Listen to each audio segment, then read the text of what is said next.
যুক্তরাজ্যের এক উচ্চপদস্থ কর্মকর্তার ভুলে ৩৩,০০০-এরও বেশি আফগান নাগরিকের ব্যক্তিগত তথ্য ফাঁস হয়ে যাওয়ার পর তালেবানদের প্রতিশোধের ঝুঁকি থেকে বাঁচাতে গোপনে তাদের সবাইকে ব্রিটেনে পুনর্বাসন করার একটি পরিকল্পনা গ্রহণ করা হয়েছিল।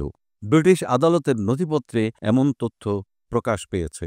লন্ডনের হাইকোর্টের একজন বিচারক ২০২৪ সালের মে মাসে একটি রায়ে জানান, ব্রিটেনকে প্রায় ২০,০০০ মানুষকে পুনর্বাসনের প্রস্তাব দিতে হতে পারে, যাতে কয়েক বিলিয়ন পাউন্ড ব্যয় হতে পারে।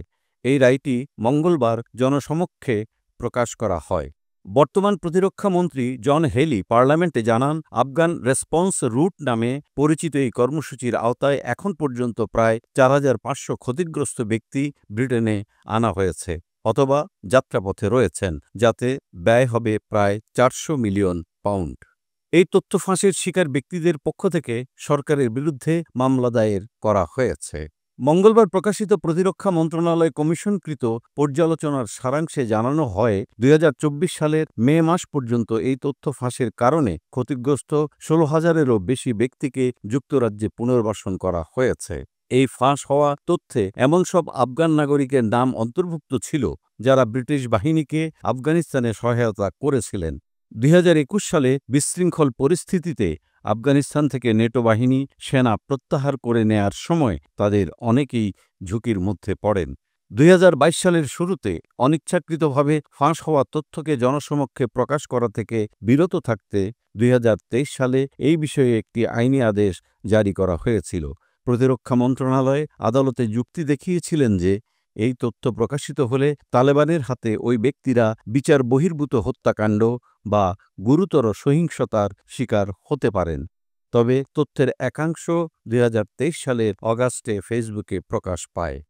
ফাঁস হওয়া তথ্যের মধ্যে প্রায় ১৯,০০০ আফগান নাগরিক এবং তাদের পরিবারের ব্যক্তিগত তথ্য ছিল, যারা ব্রিটেনে পুনর্বাসনের জন্য আবেদন করেছিলেন।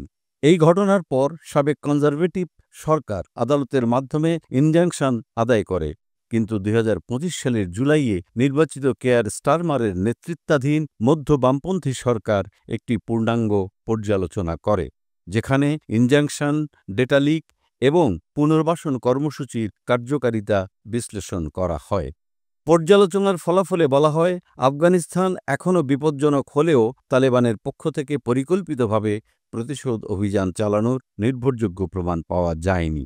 মন্ত্রী হেলি বলেন, আফগান রেসপন্স রুট এখন বন্ধ করে দেওয়া হয়েছে এবং তিনি দুঃখ প্রকাশ করে বলেন, এই ডেটা ফাঁস কখনোই ঘটার কথা ছিল না। এছাড়া অন্যান্য পুনর্বাসন কর্মসূচির আওতায় আরও প্রায় ৩৬,০০০ আফগান নাগরিককে ইতোমধ্যে যুক্তরাজ্যে পুনর্বাসন করা হয়েছে।